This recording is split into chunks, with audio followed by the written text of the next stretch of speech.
大家早晨。因為而家我哋都有好多工作要做，大家一定要注意安全，做事唔可以心急。大家精精神神，今日繼續開工，好唔好？好。咁我就叫劉啟明啦，咁通常啲同事都叫我 Eric 嘅，因為咁樣比較親切啲啦。我好記得就喺2018年嘅聖誕節啦，公司就同我講就去負責啟德體育園嘅項目啦。當時嚟講都係有一啲即係戰戰兢兢嘅，因為講真一個300億嘅工程啦，又設計、建造、營運啦，咁我負責設計建造嗰部分啦，都一個咁5萬人嘅場館咧，講真對我嚟講都係一個好大嘅挑戰啦。其實成個香港啟德體育園最大嘅特色就係開合頂啊，亦都係一個極其複雜嘅一個設施啦。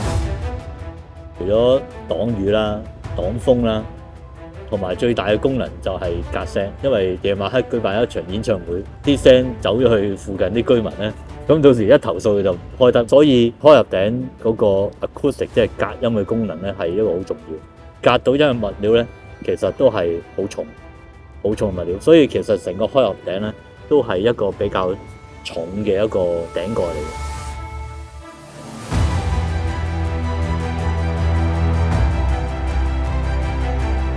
雖然話吊運一個開合頂係8個小時，一個2400噸，吊運去到50幾米高，吊運去啱佢個高度，佢嗰個座向係啱好，好似好快脆，好似好簡單，但係我哋事前嘅工作安排啊，成個設計個協調啊，同埋一個咁重型嘅提升架，點樣可以咁安全吊運上去呢？成個計劃呢，我哋係歷時超過2年，因為我哋係唔容許一丁點兒嘅一個障礙。因為大家試諗，如果吊起一個2000幾噸嘅結構架喺50幾米高，中間有問題，其實要放翻落地面，其實係一個都幾災難。好，大家天面嘅管工同事、天面嘅路軌同事，而家清場完成，準備開山蓋動作。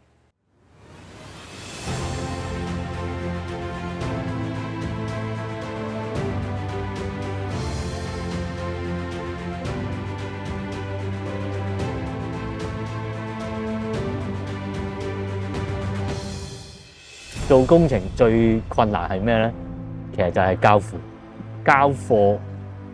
俾營運最終去交俾公眾呢。其實嗰下其實係最難，真正體現嗰個工程由設計、建造、營運係咪做得好？究竟對呢個場館佢哋覺得係一個好定係唔好嘅場館？